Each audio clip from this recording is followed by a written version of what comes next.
over this week was my birthday, right? Yeah. So before you go on, happy birthday. Come on, here go. So I forgot to relax. I forgot. So as usual, I've had people who called me, well wishes, da. Then I've had these silly ones too, who called and were like, you grow where you catch you for marry. You grow where you catch you for marry. You grow where you catch you for marry. So then my question is, why do people associate age with marriage? And nobody cares about your financial status. Nobody cares about how you are faring. All they know about you must marry. Where you reach, you for marry. You grow where you listen, you for marry. That's what is important to them. Why somebody marries like self for the concern you? Why should that be your business? But what did you do for your birthday? Yeah.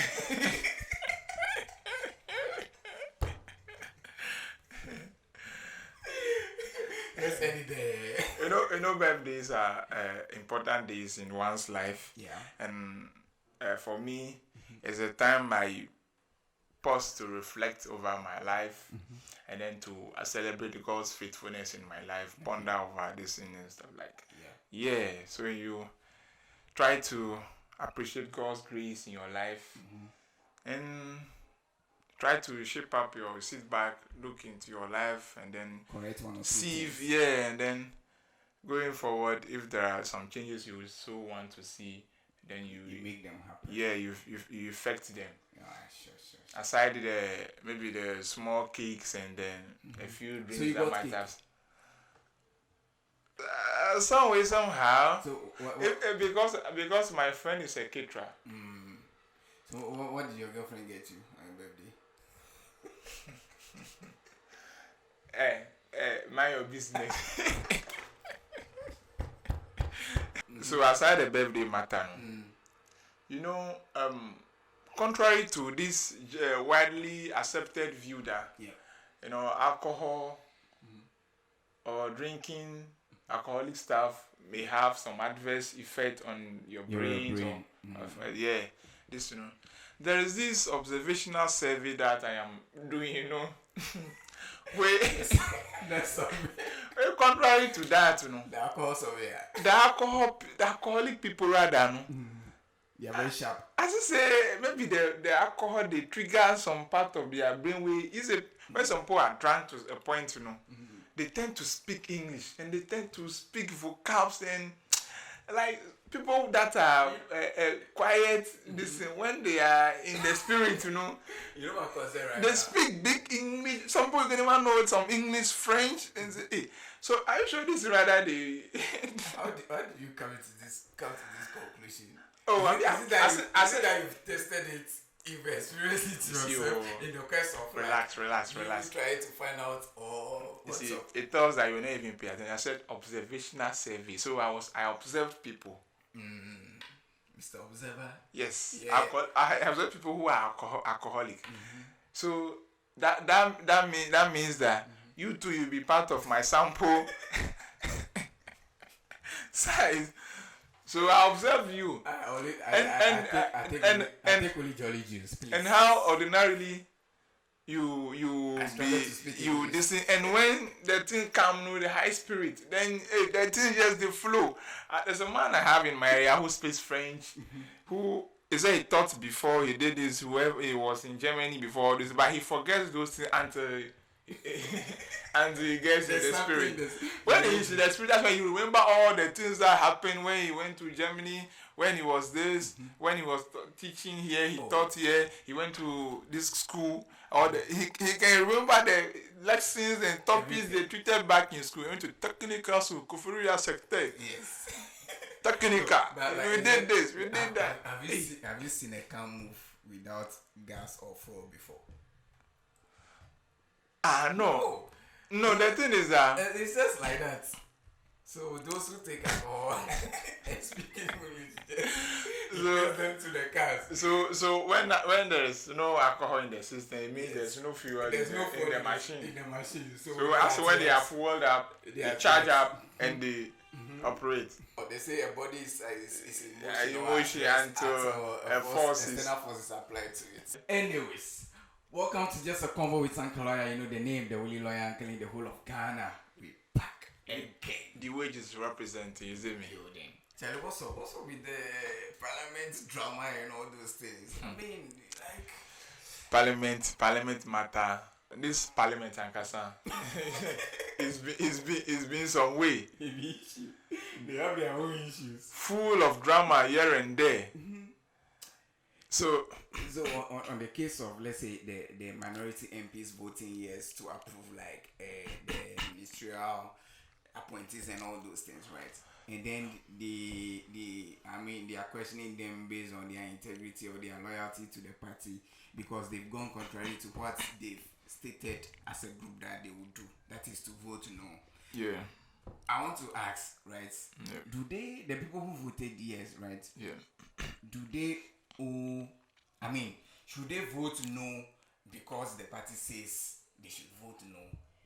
If those people felt, okay, this person is a good fit for the position and they actually want the person to fill in that position, should they have gone ahead to vote no because the party said they should vote no? Now their reason was that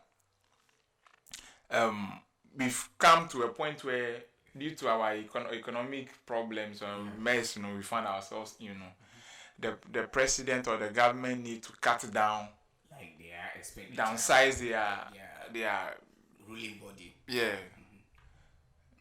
The executive or cut down the size of the government. Yeah. So for this reason, they decide that they will reject this appointment. Okay, so they don't need. So the argument that the government can still function, government can still operate readily without those people necessarily being in their position. The thing is this: if you so stand by this argument, then I think it will be too late for you to be rejecting the thing at the approval or the voting stages. So if you know that you will not approve these people, then maybe you should have boycotted the vetting process. So you shouldn't have started the process in the first place. You get the point. I get you. So you can't sit down, vet these people, and when it gets to the voting that you feel that the vote there, you will not vote. You will not vote. In all this, right? I've been thinking. I want to ask you this, right? Looking at our political system and everything in Ghana, does the political system, right, create the quality of politicians we have in Ghana, or the quality of politicians create the fucked up political system we have in Ghana? The question is interesting. Sometimes you think small. What you chop? What you chop this morning? I've been thinking since day one. Thank you very much for your question. By the way, the question. Please, the question again. You see, starting from the general principle that garbage in, garbage out. And the last time too, I was telling you something that we have people and we have laws. Now, the people either shape the laws we have or the laws we have shape us. With the Bible. So the kind of people we are inspired us to put up certain laws or regulation or define certain rules that we will live by. With the Bible. What we want to see is what the outcome we expect is what we guide the actions we will list say we go take. With the Bible. So the system we are operating or the form of governments or whatever politics we have, it's what we have instituted to have. So basically is the quality of the individual. So what it means is that you can still have a good person, but you cannot operate good or well in a messed up, fucked up system. But what was the cause of this thing? So basically my question, what I want to know is what's the cause of this messed up system? That like when even the good people come in, they end up being what the usual is. There are some things, You understand? Where did this originate from? It's not like the quality of the people. It is the system that guides the people. So in this case, the law we have, that's what is shaping this people to be like this. Do you understand my point? So until if you make the law that 40% of ministers must come, or majority of the ministers must come from parliament, you made a law that the president is at liberty to either reject or accept recommendations from Council of States. The president, the parliament can make a law like this, but it lies in the president to decide whether to ascend, put his listen to that law or bill or to become a law or something like that. You understand my point? So you have given every power to the president. Yeah. You understand my point? Yeah. You cannot do this thing. You cannot do this thing and expect that the president will take decision that may sometimes be contrary to his personal belief or interest. Okay, so if I'm getting you, because of the system, right? Even let's say, even if Jesus Christ comes to Ghana and become the president, he will still have to follow the laws and everything. So he will end up being like the rest. Yes. The reason why I say the system is that if the system says, let's say if you go to a school, they say coming to school, even if you come to school late, they no go do anything. Yeah. If you stay in that school, after a number of days, you realize that you become a habitual late comer. If you went to a school that after 7, nobody comes to the school anymore, or you will be sanctioned if should you go beyond 7. That one to go make you go school early. Do you understand my point? I get you. So the system make us this way. The monsters, So the monsters we have made. So we made these monsters. Well, about them bombo class, right? Let's talk about ECG and then the institutions, right? ECG is on a disconnection spree. Like, I'm surprised to know the kind of like institutions that own ECG. Then how do you expect like ECG to function properly? And look at the amount of money they owe ECG. My guy, virtually every state institution is owing ECG. Owes ECG. And that is really bad. But often, or as usual of us Ghanaians, the hypocritic part of us will make us sit back and criticize ECG for why he is not functioning effectively or efficiently. Yeah. When we all owe, see, if you go to homes, maybe 99% or 90% homes self owe ECG. Illegal connection one way or the other. Water and ECG. People are not paying anything. People have tampered with their meter that it doesn't read. It doesn't. See, me, the one even that shocked me the most, right, is the companies that are profit-making companies. They make profits each and every day, and they are still owing ECG. For me, I feel this whole thing was long overdue. They should have done this. They should have been doing this routinely. So, for me, you know, if I were in ECG, I know that you owe me. Yet you come and sit on radio criticizing me. As for ECG, it's ineffective. We should sack the boss. We should listen, my guy. I won't take it. So apparently and allegedly, the ECG boss claimed there have been external calls for him to stop the disconnection. As usual. How do you expect the country to move on? When this regional minister, Honorable Henry Kote, started the decongestion exercise, pulling down some buildings on waterways and clearing hawkers from the streets. It was nice. Yet again, he said people were calling him, even his colleague MPs and people were not cooperating with him. His hard calls that people were calling him to stop that. You know what this incident where they were doing some demolition I think at the side there, when they go to the assemblyman's house, and they say the excavator broke down. Before we go, right? I want to ask you this question. What gets you scared in life? Scared? Yeah. Or maybe that's not the better word to use. I mean, like fear. I get your. What's that Get one where thing? you're coming from. If you think about, right, you sit back and question yourself, like, yo. Me not being able to satisfy all those who look up to me.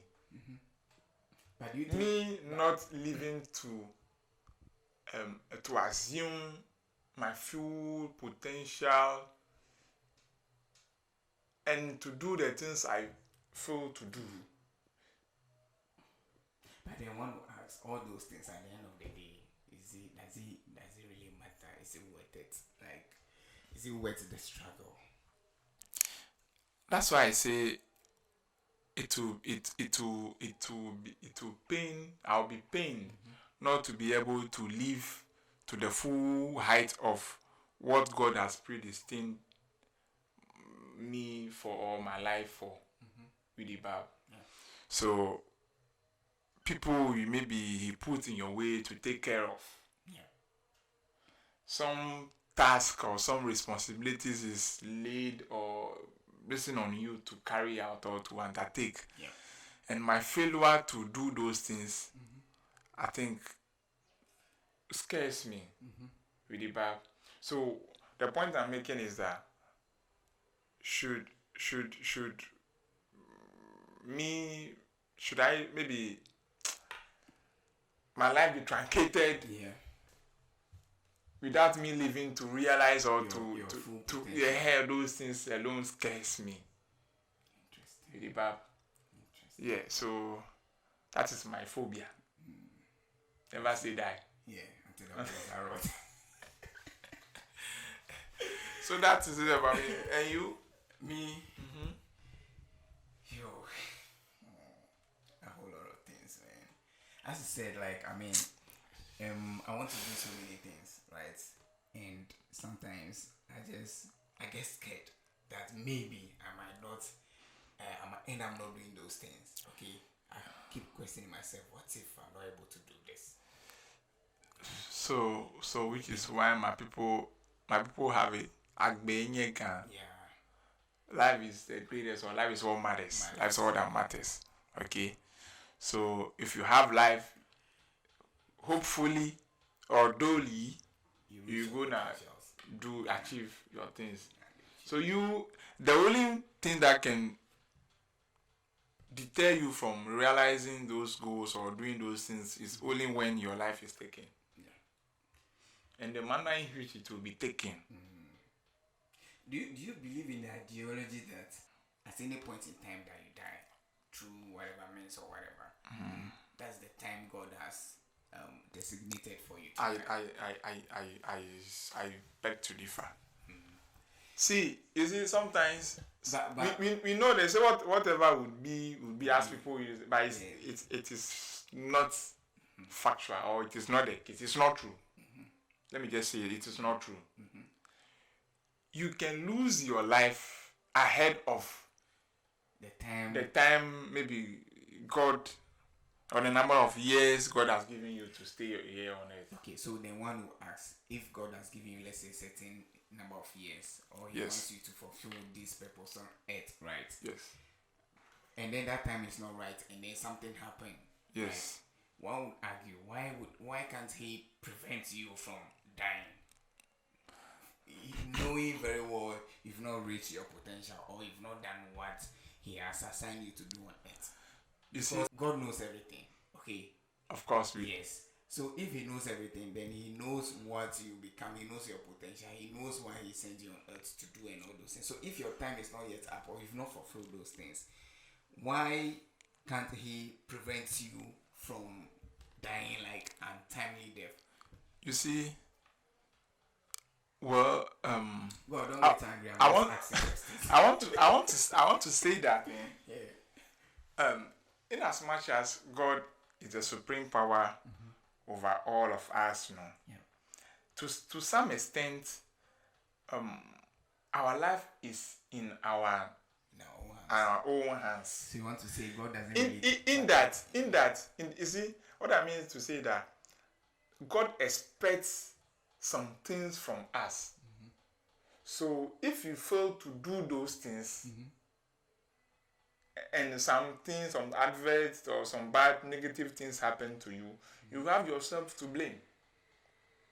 You see, let's say I bet you differ on that. you see right now, see, you can't say that God has given you 10 to 7 20 100 years 80 years to live on earth. So should you drink poison right now, you won't die. No, that's negligence, right? Negligence, right? I'm talking about a situation where, let's say right now, for example, right? Yes. I just step out to go buy kinky, right? Then, in the process of me buying the kinky, some car from nowhere, hit me. Accident. I'm standing right in front of the kinky. This thing. It wasn't like I was trying to cross the road, right? Out of nowhere, the car hit me, right? If God knows that I've not achieved my potential set, He should save me from that situation. You see, there's a general saying that God's protection is not everywhere. God's protection is where He puts you. What do you mean by that? What do you mean by God's protection is not everywhere? His protection is where He puts you. They say he that dwell in the secret place of the Most High, abide under the shadow of the Almighty. So it means that if I go out to buy KK, I've gone out. No, I've gone out of the protection of God. That is not that my point. That's so not make your what I point mean. clear, because what you're saying here doesn't make sense to me. You see, sometimes